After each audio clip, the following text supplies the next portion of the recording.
and welcome back to AWS On Air, live at reInvent. I'm Jasmine, and I'm joined by my co-host here, Sydney, and we're going to talk about some Gen AI stuff today. Super excited. We're going to talk about Amazon Titan, and we are joined by, would you like to introduce yourselves? Yeah. Hey, everyone. My name is Rohit Mittal. I'm a principal product manager in Amazon Bedrock team. Yeah, and hey, everyone. My name is Brant Swidler. I'm also a principal product manager on Amazon Bedrock, and together we work on the different Titan models that are generally available. Awesome. So tell us what you launched today. Yeah, so the first what we launched was on the Titan text side. So we launched two different models, so the Titan Text Lite and Titan Text Express. Both are generative large language models. The Titan Text Lite is mostly geared towards compact applications where you'd want to adjust and fine-tune the model to whatever custom application that you have. And then the Titan Text Express is much more generalizable to different applications like function calling and code generation and rich text formats. Awesome, Yeah. awesome. So for anybody watching that's new to Gen AI, could you give us just like 2 minutes of context and background on like our launch today and how it fits in what already existed? Yeah, sure. So Bedrock as a service has multiple models available inside of it. So inside of Bedrock, you're able to use a bunch of models from Anthropic, AI21, Cohere, as well as Stable Diffusion. And these are the third-party providers that are available inside of Bedrock. And Bedrock also has a number of offerings that are services around those models as well. So guardrails, agents, knowledge bases, and the likes. And then for Titan, these are our first-party models developed by AWS in order to offer our own first-party models into Bedrock as well for customers to use. Awesome, super exciting. So let's jump into the launch. Yeah, great. So I'm going to go through a demo quickly of the Titan Text Express model in a chat setting, and I'm going to have some fun here. Yeah. So kind of kill two birds with one stone. The first thing I'm just going to ask it to do is write an email to my boss asking for a raise. Oh, yeah. Yeah. And also mention my experience on AWS On Air live stream radio, and I'm going to ask it to write an email for that. Oh, super clever. Love it. Why didn't you include us in that ask? Oh, I can, yeah. It's like, so as you can see here, the model took the information from the prompt and generated the email. However, I also have a breakout session tomorrow that I want to also include in my proposition for a raise. So I'm actually just going to ask it to rewrite the email and include a reference to my breakout session and how highly rated it is going to be by customers, Yeah. so that the model actually generates an additional text here that you can say, in addition to my work on Amazon Titan, I was also honored to present a breakout session at reInvent, which was highly rated by customers. Beautiful writing. Beautiful writing. So now that's perfectly ready to go fire off in order to send it to my boss. However, these are just like general content, content creation applications. One of the more common ones that we see from enterprise customers is things like wanting to, say you have a meeting and there's a lot of stuff going on in a meeting, and you're able to then take the content from the meeting and just say, okay, what were the action items assigned to me from this meeting? So here I have an entire meeting transcript, and I'm just going to say, from the above transcript, what are the action items assigned to Brant? And Brant is assigned to work on additional forums. It's basically taking the content from there. And then I might also want to say, well, who assigned me the action item? Who assigned Brant the action item? Doesn't know who me is. But hypothetically, you could train it to know who me is, right? Yeah. Secretly, as the product manager, I could hide as who assigned Brant the action item. So it should output Miguel assigned Brant the action item, which is correct. And then lastly, what we end up seeing a lot of is like in automation, you don't just want the model to just generate or go through question and answers like this. Instead, you might want to take the content from the prompt and actually fire off emails or anything like that. So I'm going to ask it to create a JSON file with the names and the assigned action items. So here, the model's just reading the original content and basically creating a JSON script that's actually, or a JSON file that just has the name of the actual person and the assigned action item to them that can be parsed and sent off to any sort of to assign me or send it off in an email or however I'd want to receive it. Wow, super cool. And so what are some applications of this too? So we started with a JSON file, but like how would I use this as a customer? Yeah, so there's multiple ways. The first thing is, I mean, obviously, if you wanted to have fun and create your own content, that's one way to do that. So like helping me write emails, and we write a lot of docs at AWS, and so this is definitely helping me write a lot of our own internal documentation. But also, what we end up seeing a lot of is customers connecting to their own external data sources. In the same way that I just showed a meeting transcript, you can connect to any sort of external data and be able to like have the model read and synthesize that information for you. This is often known as retrieval augmented generation, and one of the features that is now generally available inside of Bedrock, which is knowledge bases, helps customers actually connect to their own data sources in order for the models to read and write from those data sources themselves. Yeah, awesome. Yeah. How do they get access? Well, it's generally available, so you have, as long as you have, I guess, an AWS account and you can go on Amazon Bedrock, you can get access there. But that's not all we've launched, so I'm going to pass it on to Rohit to go through some of the multimodal applications as well. Thanks, Brent. Yeah. So today is a very exciting day for Titan, because in Titan, this is the first time we launched 2 new models that can understand images or generate images, right? You might have seen some image generator tools such as Stable Diffusion model on Bedrock already. So keeping with the Bedrock promise of making the different choice of available models, we are extending another model here so that customers can generate compelling images from advertising, e-commerce, or media and entertainment industry with a rich set of features, right? So customers can not only generate compelling images from text prompts, but also bring in existing images or generated images to further refine them. They can easily generate lifestyle images. Suppose you are an online seller. You want to showcase your product setting in a lifestyle imagery, right? Or a couch in a familiar, friendly living room with a fireplace and a cozy environment, so that customers are more compelled to look at the images and click on your product listings. So you can very easily do that. And because Bedrock provides a simple API to generate all of these things, so customers do not have to host their models or fine-tune the models to generate the images in their brand style. So all of that is just handled by a simple API. So that's the first model we have launched today. It is in preview, but it's widely available. So it's not behind an allow list. Everybody can just go to the AWS console and get access to it. The other model, which is the first model in the Bedrock family, generates embeddings for both text and image. So again, I mean, if you are, say, a stock photography company, or even a retailer, where you want to allow your end users to search for your product listings. Now, we all know that there are millions and millions of product listings with images and text, right? But getting the right content variety is very difficult. So sometimes the descriptions are inaccurate, the descriptions are missing.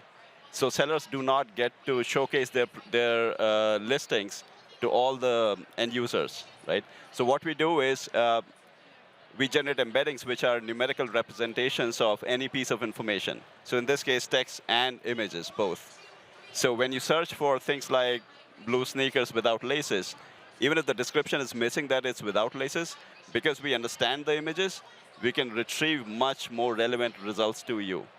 So that's the power of embeddings models, which is enhancing on the Titan text embeddings, which already is a GA model.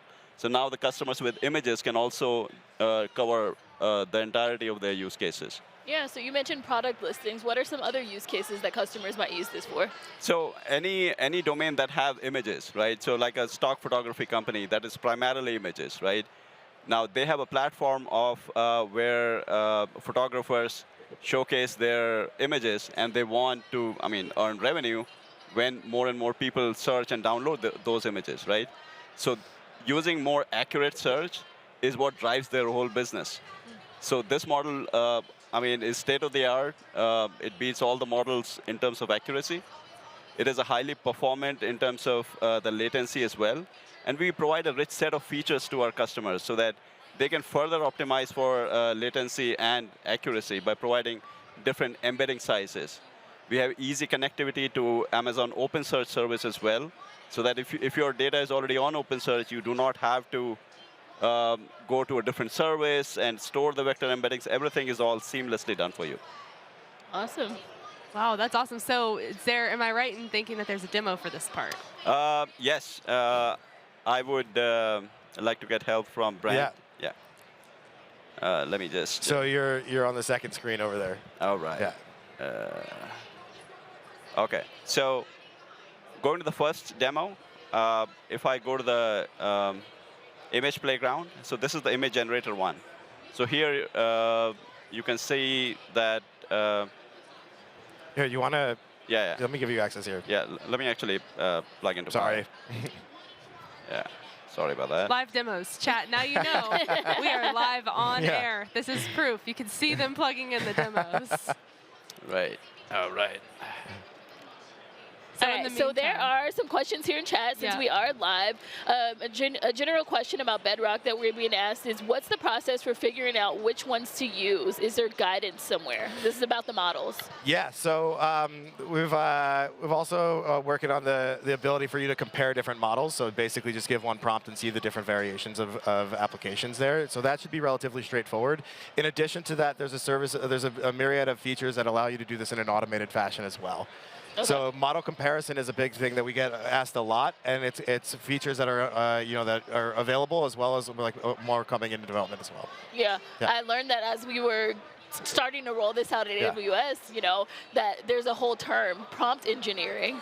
Prompt engineering is one thing, but also, I mean, evaluating models is complex, and so there's automated ways to do it. There's human evaluation, and we often rely internally a lot on human evaluation of model performance, because even my email generation example is subjective.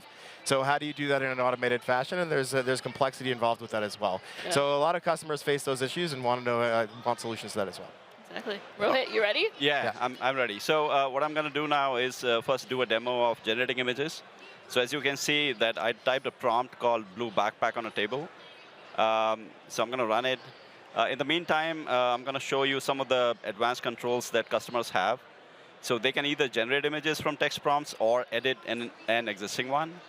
Negative prompting is also a very important feature where you can further improve the quality of the models by defining what attributes you do not want to be generated, right?